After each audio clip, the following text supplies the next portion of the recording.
Los que necesitan del médico son los enfermos, no los que están sanos.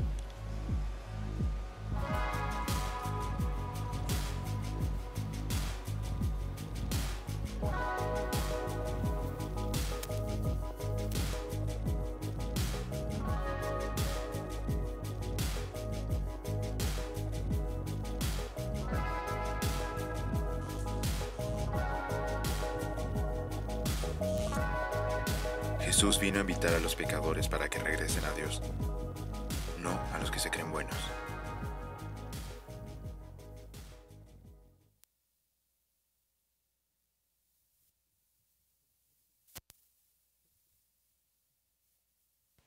Perdón, tengo aquí un pequeño error técnico. ¿Cómo están en esta mañana todavía? ¿Bien? ¿Están contentos de vivir en Puebla? ¿Cuántos les gusta su ciudad o no? Yo realmente quiero mucho mi ciudad, quiero mucho este estado, mucho mi iglesia. Y yo quiero decirte que estamos en esta serie que se llama Tabú. Y le llamamos tabú porque son temas que a veces la gente en la iglesia piensa que no se deberían de hablar, o que la Biblia no habla mucho acerca de estos temas. Y hay muchas cosas que suceden en nuestra nación, que suceden en nuestro país, en los cuales nosotros tenemos que tener una respuesta, porque todo el mundo está hablando de estos problemas, ¿no? Y la semana pasada comenzamos hablando acerca del reto que vemos en nuestra sociedad sobre el racismo. Como hay mucho racismo en relación a veces a nuestra situación económica, o hay racismo alrededor del color de nuestra piel, de nuestra educación, de cómo nos comportamos. Pero ayer platicando inclusive con un amigo pastor me decía, hay que entender que en la Biblia también había esos mismos retos, porque había el racismo entre los judíos y los gentiles básicamente eran todos los creyentes que no eran judíos, pero que también creían en Jesús. Y había un racismo de, no somos los judíos, nosotros sí somos los de veras, somos como los verdaderos judíos. Ustedes son como de segunda categoría. Y luego había los esclavos, y luego había los que sabían leer y los que no sabían escribir. Saber leer, bueno, era ya un logro muy importante en ciertas partes de esa época. Entonces había muchas cosas de racismo, y entonces Pablo predicaba que la iglesia fuera muy incluyente y que pudiera recibir a muchos. Y el día de hoy vamos a hablar de otra área que a veces nos divide como sociedad, y esto tiene que ver con el área de la política. Es más, el día de hoy vamos a darle con todo, porque la gente te dice, cuando hables con personas, nunca hables de qué cosas: religión, política y dinero, deportes, el América. No es cierto. Nunca hables de religión, política y dinero. ¿Qué crees? Hoy vamos a atropellar las tres cosas. Hoy vamos a hablar de los tres temas. ¿Por qué? Porque es tabú y hay que hablar de los tres temas. Y vamos a hablar hoy realmente acerca de política. A lo mejor te dices, a mí no me interesa la política, pero te quiero decir, no voy a hablar de política si deberías de votar por el partido amarillo, rojo, azul, verde, sino quiero que hablemos de cuál es verdaderamente la perspectiva acerca de la Biblia y de cuál es nuestra perspectiva hacia el gobierno. Porque yo sé que nadie dice, a mí no me interesa la política, pero ¿cuántos saben que no tarda mucho en abrir Facebook y que haya 20 personas quejándose? O sea, son las Olimpiadas, ¿y de qué nos quejamos? Del gobierno. ¿O no? Hay videos quejándose del gobierno porque no ganamos medallas, es culpa del gobierno. ¿Qué porque esto? Culpa del gobierno. ¿Qué esto? Culpa del gobierno. Esto, culpa del gobierno. Y yo quiero que hoy entendamos cuál es la perspectiva correcta. Recuerdo que hace unos años hubo una invitación que le hicieron a mi papá para visitar Los Pinos y tener una junta con varios pastores, con el presidente, y esa ocasión él no pudo ir, entonces me mandó a mí. Y puse una foto y dije, entrando a Los Pinos a una junta muy interesante, y alguien me puso, Jesús nunca se juntó con los políticos. Y yo, claro que sí, Jesús se juntó con los políticos, sanó a hijos de políticos, se juntó con centuriones, se juntó con muchas personas. Su vida estaba en la sociedad.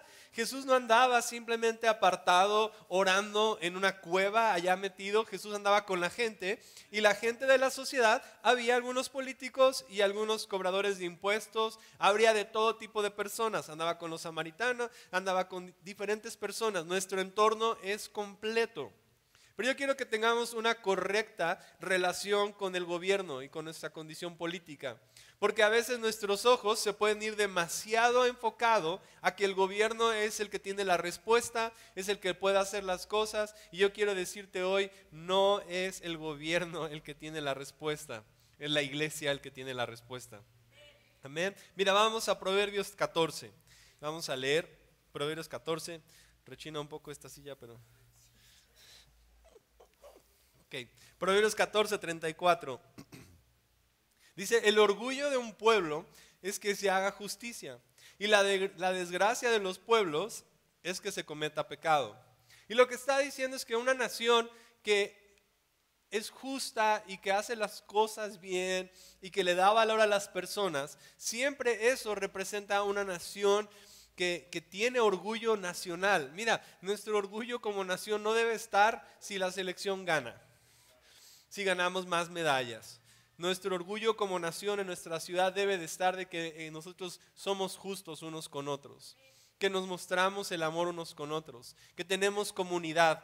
La verdad, hermanos, ¿qué sentido tiene que México fuera campeón del mundo en selección nacional si ni siquiera te puedes llevar bien con tu vecino? ¿Sí o no? ¿Están aquí conmigo o no? ¿Qué sentido tiene que nos podamos quejar nosotros del gobierno, del presidente municipal y todos los demás si no nos mostramos aceptación, si nos robamos unos a otros, si nos quitamos el cambio, si las básculas son de 900 gramos o 900 mililitros? ¿Cuántos creen que necesitamos cambiar en el corazón? Necesitamos ir a la raíz del problema. Y yo quiero decirte que en general la iglesia cristiana en muchas cosas nos podemos ir. Y cuando hablo de la iglesia, quiero que entiendas la iglesia en toda nuestra nación en México. La iglesia en México, a veces nos dejamos llevar mucho por la misma influencia que hay en la nación. Yo les dije la semana pasada, gran parte del racismo que vemos se ve otra vez fuera de la iglesia, se ve también a veces dentro de la iglesia y eso tiene que ser erradicado. Gran cosa de las que vemos fuera de la iglesia en referente a la política es división, crítica y al mismo tiempo una queja constante contra el que está en el gobierno. ¿Sí o no? Nos quejamos y estamos enfadados y estamos viendo con él.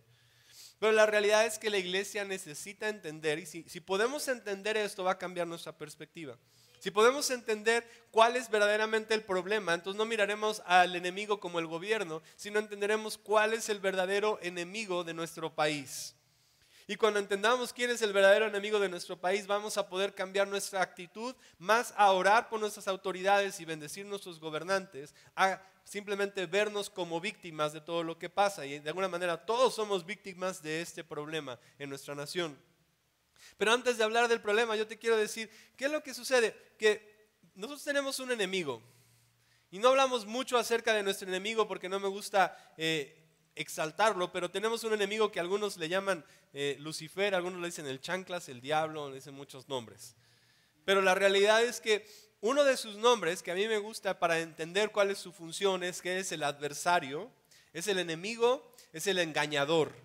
Y el engañador es el que te va a tener todo el tiempo enfocado en cosas que son negativas o que no son el problema. Por ejemplo, una persona que es un mago o un ilusionista, de esos de los que vemos en las calles, lo que ellos hacen es que te presentan por aquí una cosa mientras que por acá están haciendo el truco, ¿no? Y de repente agarran, te ponen aquí la mano y te sacan una moneda o una carta o hacen desaparecer una paloma y todas esas cosas. ¿Cuántos saben que todo eso son ilusiones? Mientras te hacen ver aquí, por aquí atrás están haciendo otra cosa. Mientras hacen por acá ven. Mientras hacen esto, hacen por acá. Así están todo el tiempo. Y yo pienso que como iglesia no nos damos cuenta que estamos tan embobados con esto que por aquí está el corazón del problema. Aquí está la situación y todos peleamos y discutimos, es que es esto, es el otro, es el otro. Y aquí está el problema. Y es que vamos a defender y vamos a pelear y esto y los estudiantes y el matrimonio y todas las leyes y aquí está el problema. Entonces, si nosotros mismos estamos siendo engañados como todos los demás, ¿cómo vamos a hablar de la solución si seguimos engañados? Por eso el día de hoy te quiero hablar de la primera verdad. Tú y yo tenemos que entender que nuestro enemigo principal es la corrupción que hay en nuestro corazón. Nuestro enemigo, el enemigo número uno de México, no es el presidente o la persona que esté ahí ocupando el cargo. El problema número uno es nuestra condición de pecado como nación. ¿Sí lo entiendes o no? Y entonces nuestros gobernantes no tienen verdaderamente las herramientas suficientes para ir en contra del problema que tiene que ver con el pecado. Ellos van a poder manejar, van a poder administrar, pero el mismo problema cunde al gobierno, a la gente, a la sociedad entera. Nos lastima que haya problemas y que haya secuestros y que haya trata de personas y que hayan todos estos problemas. Pero yo quiero decirte, el problema no radica en la estructura gubernamental, radica en el corazón del hombre. Y hasta que no miremos al corazón del hombre y como iglesia nos miremos a nosotros, vamos a estar nosotros confundidos, quejándonos que ellos cambien, pero si el corazón del hombre es el mismo, podemos tener todos los partidos, podemos tener todos los gobiernos, pero el corazón del hombre sigue siendo el mismo. Entonces necesitamos ir a la raíz del problema.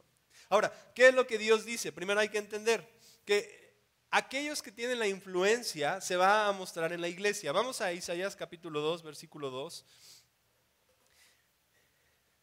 Isaías capítulo 2, versículo 2 nos dice que la iglesia, la casa de Dios, es el monte más alto. En los últimos días, el monte de la casa del Señor será confirmado como cabeza de los montes.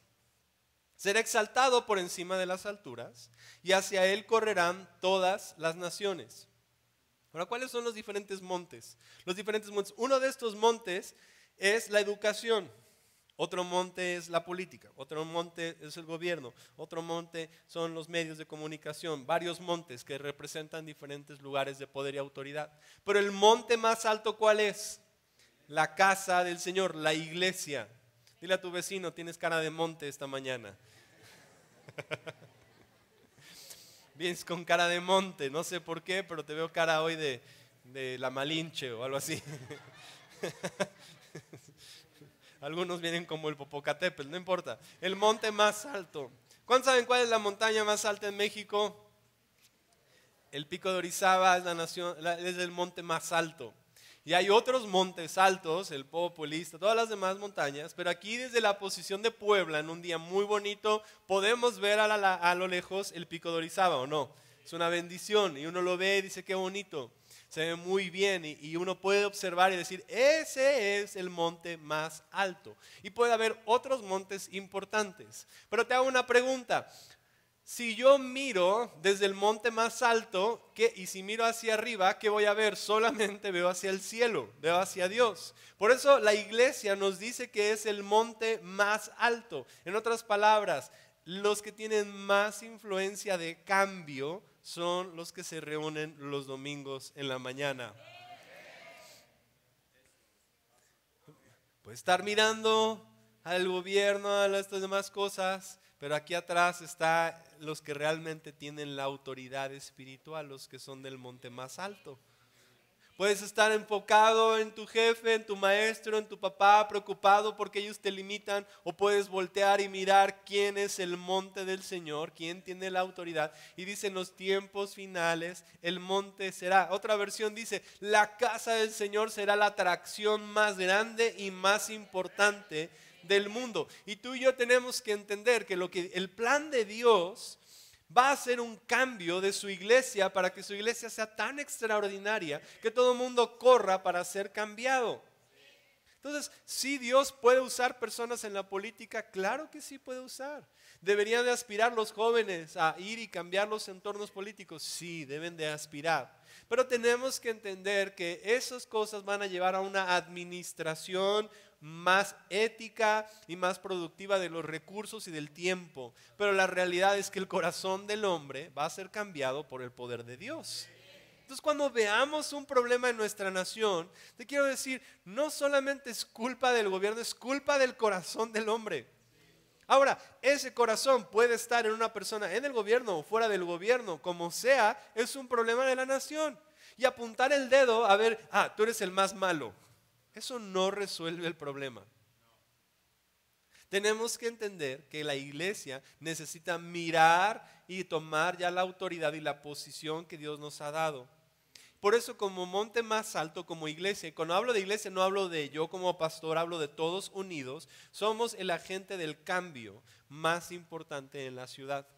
no solo comunidad, toda la iglesia cristiana en esta ciudad. Somos los que tenemos la oportunidad de cambiar y de exaltar encima de todas las naciones. Y dice, allá correrán todas las naciones en el tiempo final. Por eso cuando veamos situaciones de política hay que ponerlo en una perspectiva correcta. La función del gobierno es traer igualdad. Esa es su función. Yo te quiero decir una cosa, nos va a doler, pero hay que entender que el gobierno tiene la función de traer igualdad. Las mismas leyes que nos dan libertad a nosotros de reunirnos, da la libertad a que otras personas también se reúnan. A Alá o a otros grupos, a musulmanes y a diferentes tipos de grupos. Esa es su función. Esa es la función del gobierno, crear un entorno de igualdad para todos. Por lo tanto, algunas de las leyes que establezcan en ocasiones van a ir contrarias a lo que tú y yo creemos.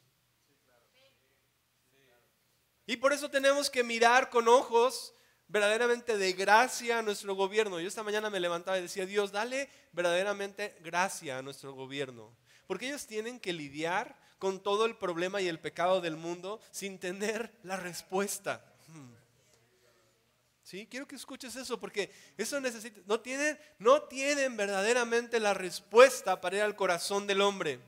Y hacen programas, y hacen muchas cosas humanas, y hacen muchos proyectos, y algunos son buenos, y algunos son bien intencionados, pero déjame decirte, el problema número 1 de salud en México sigue siendo obesidad, diabetes y problemas de hipertensión que muchos vienen ocasionados por el corazón del hombre, de cómo está, de la ansiedad y de los retos que tienen. Y entonces muchos de esos problemas, la raíz viene de que tiene que haber una transformación de nuestra nación, de cómo se llaman las cosas. Pero Secretaría de Salud no tiene todos los recursos y la autoridad para erradicar la enfermedad y el problema en esta nación.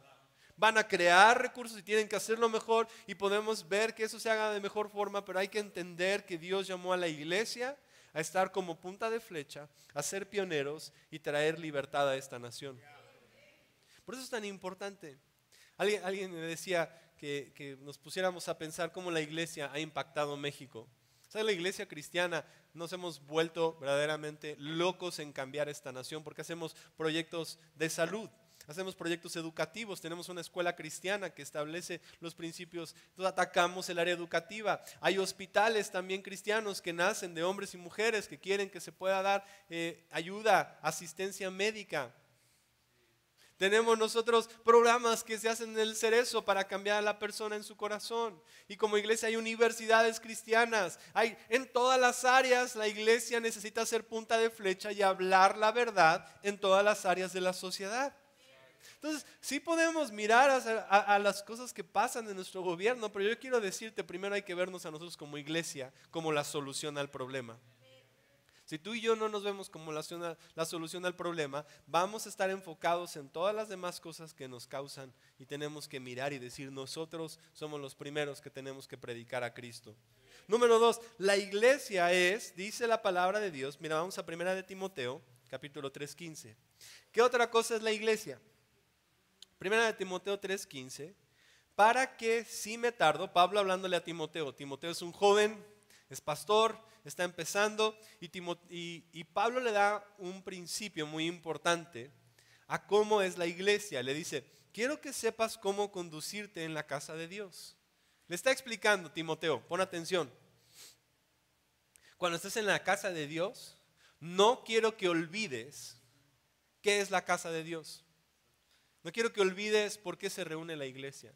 No quiero que olvides qué significa. Y dice, es la iglesia del Dios viviente. ¿A quién representamos? Al Dios viviente. No un Dios muerto, no ideas viejas. Representamos al Dios viviente con ideas nuevas, actuales para este tiempo. Número 2, dice, son columna. ¿Qué hace la columna? Sostener. Y luego dice, baluarte, es decir, proteger. Sostener y proteger. ¿Qué vamos a sostener y proteger? La verdad. ¿Estamos aquí o no? ¿A quién le dio Dios esa tarea? ¿Al gobierno o a la iglesia? ¿A quién? Por eso, nosotros, tú y yo, somos aquellos que debemos de sostener y proteger la verdad. Ahora, cuando miramos que nuestro gobierno no está sosteniendo y protegiendo la verdad de la palabra de Dios, ¿qué tenemos que hacer tú y yo? Sostener y proteger y declarar la verdad. Ahora, no solamente en un sentido teológico, sino en un sentido diario vivo. ¿Sí? Porque podemos nosotros ahorita discutir, y una de las discusiones en nuestra nación tiene que ver con el matrimonio del mismo sexo. Si debe de ser o no debe de ser. Y entonces el gobierno quiere crear una ley y ellos están autorizando porque están buscando que haya cierta igualdad y oportunidades y muchas cosas. Y ellos tienen su decisión, tienen sus estudios, tienen mucha serie de situaciones que les lleva a tomar una decisión. Pero el día de hoy yo te quiero decir una cosa, independientemente de las leyes que el gobierno piense, tú y yo somos estandarte y baluarte de lo que el matrimonio debe ser. Y durante esta serie vamos a hablar más acerca de este problema, vamos a hablar más de la raíz. Pero ahorita quiero tocar un punto referente a nosotros. Antes de empezar a hablar de los de allá, empecemos a hablar de casa. Entonces, la parte que yo no entiendo es que yo veo a creyentes rasgándose las vestiduras y hablando cosas terribles en contra de homosexuales y criticándolos. Pero yo lo que no entiendo es por qué hay un grupo de personas del mismo género defendiendo el matrimonio, mientras que en casa, aquellos que deberíamos de ser nosotros el baluarte y columna de la verdad del matrimonio, no lo vivimos como debe de ser. ¿Cuántos creen que esto sí duele? Es tabú, así que agárrate de la silla, ponte así como que échate para atrás, así, donde estés más cómodo. Pero te voy a decir, no se vale que parejas heterosexuales, cristianas, que conocen la verdad, no vivan el matrimonio como Dios lo ha diseñado. Que se junten con quien quieren, que no vivan de acuerdo a como Dios lo establece. Y hay un montón de personas peleando por un matrimonio que fue creado por Dios, instituido por Dios y que nosotros no estamos sosteniendo. ¿Sí o no? Sí, la realidad de las cosas es que si ahorita habláramos a lo mejor con algún chico y dices que le habla con sus compadres y dice, compadre, ¿qué crees? Me voy a casar. ¿Qué es lo que le van a decir sus compadres? ¿Y para qué? ¿Para qué, compadre? Nomás se casan y se divorcian. Les va peor. Eso dice el mundo, ¿no? Sí, es tabú, la verdad. La amiga habla con sus amigas y le dice, me quiero casar. Ay, ni que el papel va a darte más amor. Porque pensamos mal acerca de la verdad. La verdad que dice la palabra de Dios, Dios creó al hombre y a la mujer. Dijo, no es bueno que el hombre esté solo. Dejará el hombre a su padre y a su madre y se unirán y serán una sola carne. No se van a juntar, no, van a hacer las cosas un compromiso. ¿Sabes? El compromiso es para toda la vida, es entre un hombre y una mujer que se aman. Pero antes de empezar a defender y atacar a otras personas, pienso que tú y yo necesitamos defender primeramente el matrimonio. Y mirarnos unos a otros y decir, Señor, danos hoy la gracia para que nuestros matrimonios sean matrimonios de ejemplo, que sea ridículo que gente no se case. ¿Cuántos saben que el día de hoy la norma es que es más ridículo casarse? Es como el matrimonio, ¿para qué? Pero la realidad es que la Biblia dice el matrimonio es un regalo, es especial que debemos nosotros de proteger. Y por eso este jueves yo quiero invitarte. Si tú tienes 10 años, 15 años, te has juntado, sea como sea, ven al curso de matrimonio para que escuches qué es el matrimonio. Yo le digo a las parejas, ustedes están pensando en casarse, se quieren casar, no conocen el matrimonio, vengan al curso prematrimonial, escucha qué es el compromiso para que entonces se te antoje y digas, pues claro, me tengo que casar. Mira las bendiciones, mira lo que es. Pero el problema es que miramos solamente los problemas del matrimonio y no vemos todas las bendiciones y no lo hacemos. Pero yo creo que si hay una iglesia que habla de todo lo que es el matrimonio y las bendiciones que hay, entonces gente va a querer casarse mucho más. Amén, pastor, qué bueno que vine esta mañana. Vamos a defender. Ahora, ¿que hay retos en el matrimonio? Sí, hay muchos retos. ¿Que hay una gran confrontación en contra del matrimonio? Claro que sí, pero no, a mí me parece el mundo al revés, donde las parejas cristianas heterosexuales no corran a casarse y en la calle haya parejas homosexuales peleando por casarse. Discúlpenme, no lo entiendo como pastor. Quiero ver parejas que quieran hacer las cosas bien. Bien, amarse como Dios les está mandando, cuidarse como Dios les está mandando. No por una obligación, sino por el gran privilegio. Entonces por eso, ven, si tú ya llevas, y sabes qué, pastor, llevo años viviendo con mi pareja, ven el próximo jueves, escucha los principios y queremos que te cases.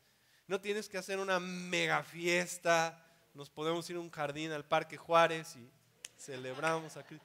Es que no importa. La fiesta no es lo que importa es el compromiso delante de Dios, el compromiso legal, con Melchor Ocampo, no es cierto, compromiso legal también, casarse por el civil, para que nosotros podamos verdaderamente decir, hicimos un compromiso para estar aquí, para ser confrontados con el proceso del matrimonio. ¿Sí? Entonces, la iglesia está llamada a ser columna y baluarte. El gobierno no tiene el problema de que la iglesia cristiana tenga un conflicto con el matrimonio. La iglesia necesita evidenciar y estudiar acerca del matrimonio y crecer. Número 3, la iglesia tenemos que entender que va a prevalecer aun cuando haya otras cosas en oposición. Y quiero que entiendas que le dice Mateo capítulo 16. Mateo 16, 18 al 19. Dice, yo te digo que tú eres Pedro y sobre esta roca edificaré mi iglesia. Las puertas del Hades no podrán vencerla. Te daré las llaves del reino de los cielos. Todo lo que ates en la tierra será atado, ¿dónde dice? En los cielos. Y todo lo que desates en la tierra será desatado en los cielos. Tenemos que entender que la iglesia tiene la autoridad.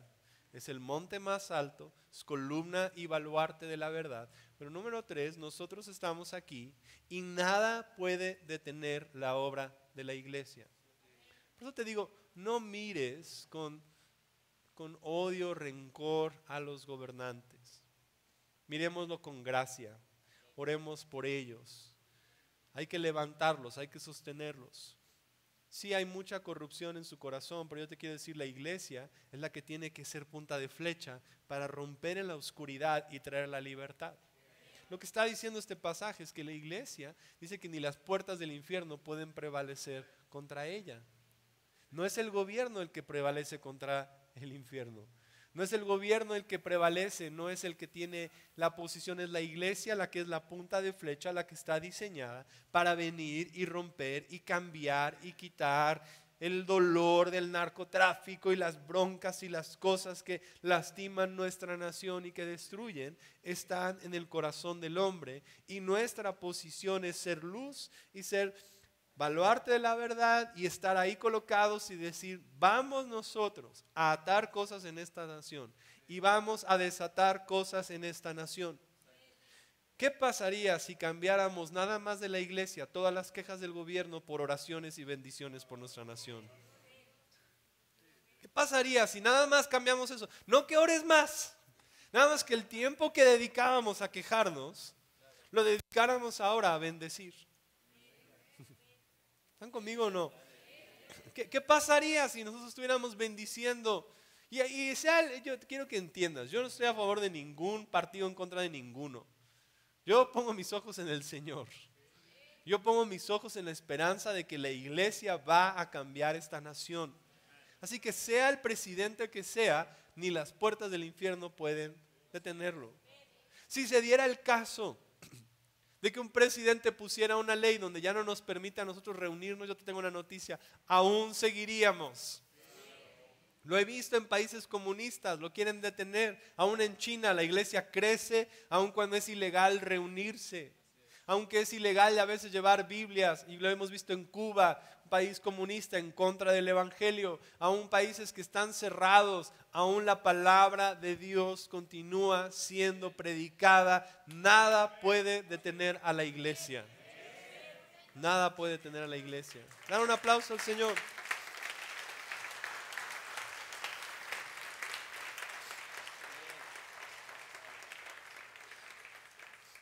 Pero por eso tenemos que ir atacando estos problemas, porque los problemas sociales que hay y que suceden no son necesariamente el conflicto del gobierno, sino el conflicto en el corazón del hombre. Y con esto quiero terminar. Yo quiero decir, personas cuando viajo me dicen, oye, yo veo México, o me preguntan, ¿qué diferencia hay entre Canadá y México? ¿Qué diferencia hay a lo mejor entre nuestro país y otros países? Y yo quiero decirte, gran parte del problema que nosotros vemos en nuestra nación está basado en la corrupción del corazón del hombre y en nuestro concepto de cómo debemos de alcanzar y obtener cosas. Si somos honestos, veremos que nuestra nación tiene mucha corrupción. Pero la corrupción no se genera del gobierno hacia abajo, se genera del corazón del hombre hacia afuera. Cuando David, el rey David en la palabra de Dios, él se encontró en un problema muy grave porque de su corazón comenzaron a ver cosas. Y primero comenzó con un poco de flojera y dice la palabra que en el tiempo que el rey salía a la guerra, en el tiempo que él tenía que tomar su autoridad, no la hizo. Miró a lo lejos y vio a una vecina que se estaba bañando. Le gustó, la invitó a su palacio, se acostó con ella, cometió adulterio, después se enteró que estaba casada, y entonces le mandó a traer al esposo, lo mandó a la guerra y lo mandó a matar, mientras que el esposo fue a pelear por David. Cometió varias atrocidades, una con otra, con otra, con otra, con otra. Después dice la palabra que él es un hombre de acuerdo al corazón de Dios. Y uno puede decir, a ver, ¿cómo este hombre que mató y cometió adulterio, ahora la Biblia habla también de él? ¿Sabes por qué? Porque la corrupción que hay en el corazón sale a relucir en muchas cosas. Pero si leemos Salmos lleva y nos dice David que llegó con Dios y le dijo, Dios, aquí está mi corazón, escudriñalo, examínalo, investígalo. En otras palabras, saca el microscopio, mira todo lo que hay en mi corazón y todo lo que haya corrupto, sácalo, sácalo, sácalo. Quita lo que hay corrupto en mi corazón, sácalo. Porque de este corazón corrupto ha salido todas estas acciones. Y nosotros tenemos que mirar a nuestra nación, mirar y ver el corazón de nuestra nación y decir, Señor, ¿ya viste lo que hay acá? Es evidente, lo vemos en las noticias. Hay homicidios, hay asesinatos. ¿De dónde creen que sale todo eso? Del corazón corrupto del hombre. Pero como iglesia necesitamos mirar nuestro corazón y decir, Dios, aquí está mi corazón, examina mi corazón. Pero yo te quiero decir, cada vez que tú y yo cambiamos y somos transformados, nuestra nación va cambiando y transformando. Una iglesia que demuestra el amor de Dios va a ser una nación que muestra el amor de Dios. Yo lo he dicho de esta manera, matrimonios fuertes hacen familias fuertes hacen iglesias fuertes. Y cuando hay iglesias fuertes hay ciudades fuertes, si hay ciudades fuertes hay naciones fuertes. Todo se origina en matrimonios, que hacen familias, que hacen iglesias. Y como sea tú y yo examinando nuestro corazón, la iglesia tomando la autoridad y el poder de Dios va a representar lo que está pasando en el corazón corrupto del hombre. Por eso podemos mirar nuestra vida y podemos mirar nuestra nación y decir, Señor, examina nuestro corazón.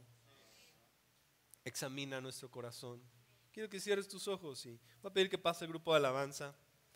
Y vamos a terminar haciendo un par de cosas diferentes a otros servicios. Yo quiero que hoy podamos verdaderamente decir, Señor, examina nuestro corazón. Examina nuestro corazón. Gracias, Señor. Vamos a ponernos de pie. Que va a ser mejor.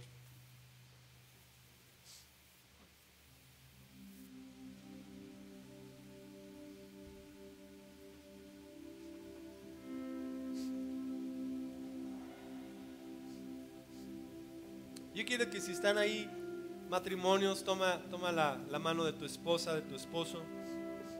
Si está ahí la novia con la que estás planeando casarte, tómale su mano. Si está ahí tu pareja que ya estás viviendo ahora con ella, si estás en esa situación, tú nada más tómale la mano. Tal vez tu esposa, tu esposo no está aquí, empieza nada más a orar por él, por ella. Yo quiero que oremos por matrimonios que sean baluarte y estandarte de la verdad. Yo quiero decirte, hay muchos retos y tenemos que guardar y cuidar a los matrimonios y bendecirlos. Pero Dios nos está llamando a hacer ese ejemplo, ese ejemplo. Y te recuerdo, este jueves, 8 de la noche, mi esposo y yo vamos a estar dando el curso de aconsejamiento prematrimonial o puedes servirte. Alguien me decía, ya estamos casados de 17 años, pero nos gustaría tomarlo. Vengan, tómalo, no hay problema.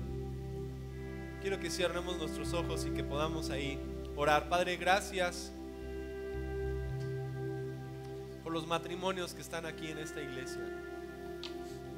Con aquellos que tal vez uno es creyente y el otro no es. Aquellos que están ahorita en conflicto. Aquellos que hoy se dan cuenta que han estado juntos, pero tal vez no han puesto su casa en orden. Tal vez hay retos, hay situaciones.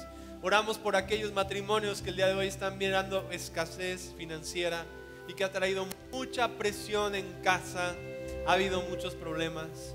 Aquellos que ya han sido destruidos, Señor, por el abuso, tal vez la infidelidad, el rechazo por tiempo, pero que hoy quieren ser restaurados. Aquellos, Señor, que han vivido ya por tiempo, Señor, en un tiempo frío, sin conocerse, sin pasar tiempo juntos. Hoy hablamos vida a los matrimonios, Señor. Hablamos que los matrimonios se levantan como baluarte y estandarte de la verdad. Que el matrimonio está en tu corazón, que ese es tu plan, que ese es tu deseo, que ellos crezcan. Señor, que unas a los matrimonios aún más. Que quites el amor frío, Señor, que ellos puedan conocerte aún más íntimamente. Mientras más se enamoran de ti, más se enamoran unos de otros. Que aquellos que han dicho, sabes que ya no te amo, pero estoy contigo, hoy digan, yo quiero que mi corazón sea cambiado. Y quiero que juntos todos le digamos, Señor, examina mi corazón. Examina mi corazón, examina mi corazón, examina mi corazón. Examina nuestro corazón, Señor, investiga nuestro corazón. Para que quites todo el amor frío, la separación, la división que tienes con nosotros y podamos verdaderamente ser ese estandarte de la verdad para lo que tú quieres hacer. Levantamos, Señor, protección en cada pareja que está aquí para que te sirva, para que sean sanados y sean restaurados en el nombre de Jesús. Amén. Amén. Y quiero que hagamos una cosa más. Es un poquito más como a la antigüita, pero desde la semana pasada que hablamos sobre el racismo, yo pienso que nos podemos unir. Y quiero que respetuosamente, así en las filas, nos podamos tomar de las manos a la derecha, a la izquierda. No tienes que hacer un merequetengue y moverse así, los tienes ahí cerca. Y quiero que oremos por nuestra nación. Nos tomamos de las manos para decir, ¿sabes qué? La persona a mi derecha y a mi izquierda siente lo mismo, está afectada por los mismos problemas. Yo sí te quiero decir, lo que pasa en Oaxaca nos afecta a todos.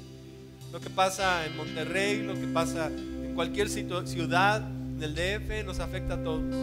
Aun cuando digamos en el DF tienen ciertas leyes, no, hermano, nos afecta a todos, a todos, a todos.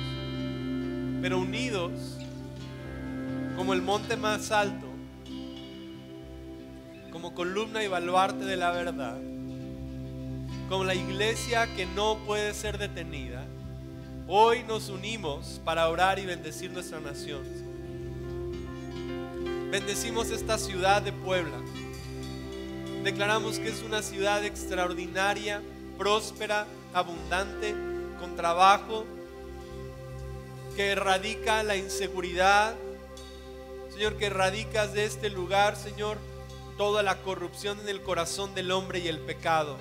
Te pedimos perdón, Señor, porque es una ciudad que ha buscado más el pecado y te da la espalda, pero hoy te miramos a ti como respuesta a una ciudad que sea transformada.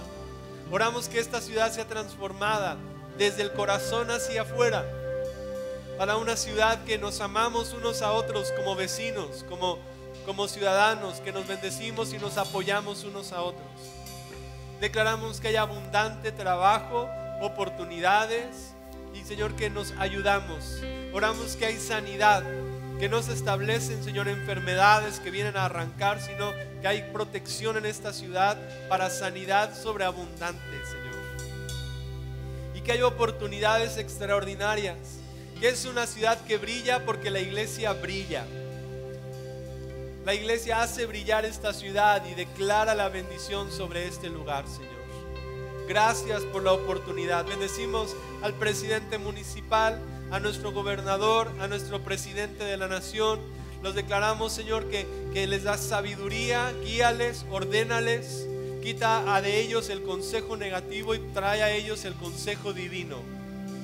Trae a ellos el corazón de rectitud.